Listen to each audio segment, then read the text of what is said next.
Noël Mamère est en direct au téléphone avec nous. Bonsoir Noël Mamère, vous avez décidé de boycotter, entre guillemets, les journées d'été d'Europe Écologie Les Verts. Elles doivent démarrer jeudi. Expliquez-nous pourquoi. Est-ce que ça veut dire que vous quittez le parti ?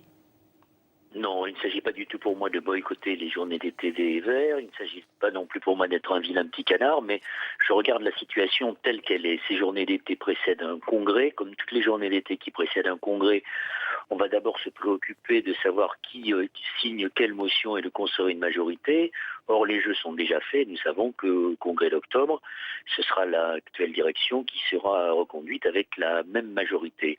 Ces journées d'été, pour moi, elles auraient dû servir tout d'abord à réfléchir à la question de savoir quelle est la valeur ajoutée des écologistes dans une majorité de gauche et dans le gouvernement, et surtout travailler à cette question essentielle, pas simplement pour les écologistes, mais pour l'ensemble du personnel politique, à savoir comment assurer le bien-être des populations dans un monde où nous savons que la croissance ne sera plus jamais celle des 30 glorieuses. Alors justement, est-ce que la voix des élus écologistes au gouvernement est assez entendue selon vous ?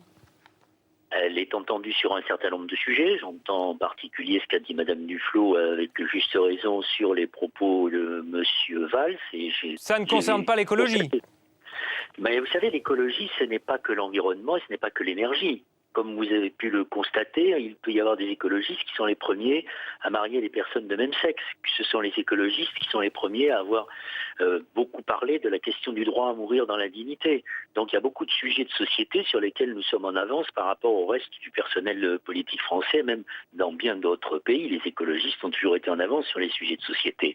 La question aujourd'hui, elle est de savoir si 2 ministres au gouvernement, ça suffit à faire changer les politiques publiques. Aujourd'hui, la réponse est non, même si nous avons de très bons ministres au gouvernement.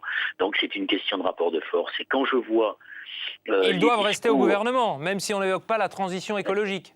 Écoutez, l'heure de vérité, elle ne viendra pas aux journées d'été, elle n'est pas au mois d'août, elle arrivera au mois d'octobre, lorsqu'il s'agira d'examiner le projet de loi de finances de 2014, dans lequel doit figurer la question de la fiscalité écologique. Si c'est une fiscalité qui est retenue par le gouvernement simplement punitive et non pas redistributive et incitative comme le proposent les écologistes, alors là, il faudra que nous en tirions des conclusions. Mais enfin, pour l'instant, j'entends parler de transition énergétique et de transition écologique, de séminaires pour 2025, et je vois que les 3 animateurs pour lesquels j'ai du respect, que sont M. Pisani-Ferry, Mme Lauvergeon et M. Gallois, ne sont pas ce que l'on peut appeler des hommes et des femmes qui sont inscrits dans une logique d'écologie. Et quand j'entends Mme Lauvergeon nous expliquer qu'elle veut l'innovation de rupture, je lui dis chiche, arrêtons le nucléaire. Et justement, une question sur le nucléaire. Vous avez sans doute regardé du côté de Fukushima, une nouvelle fuite, ça va assez vite sur le dossier en France. Fessenheim va fermer comme prévu. J'ai le sentiment que nous n'avons pas encore tiré toutes les leçons. On n'a jamais tiré les leçons de Tchernobyl et on ne se tire pas non plus celles de Fukushima.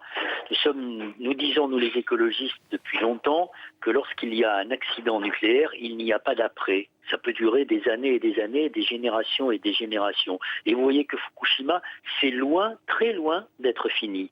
Merci. Donc on devrait quand même tirer les conclusions de ce qui vient de se passer pour se dire qu'il est temps de sortir de ce danger absolument insupportable pour la planète.